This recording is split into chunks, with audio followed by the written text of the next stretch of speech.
उमापतिं सुरगुरुं वन्दे जगत्कारणं वन्दे पन्नगभूषणं मृगधरं वन्दे पशूनां पतिं वन्दे सूर्यशशाङ्कवलिनयनं वन्दे मुकुन्दप्रियं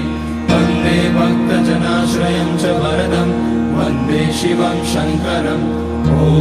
मृत्युञ्जयाय रुद्राय नीलकण्ठाय शम्भवे अमृतेशाय शर्वाय महादेवाय ते नमः।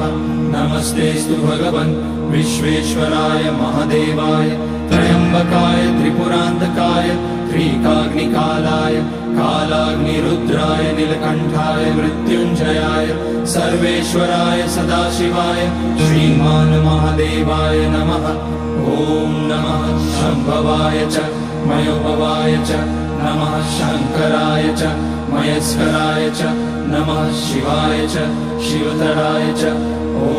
त्र्यम्बकं यजामहे सुगन्धिं पुष्टिवर्धनम् उर्वारुकमिव बन्धनान् मृत्योर्मुक्ष्यमामृतात् नागेन्द्रहाराय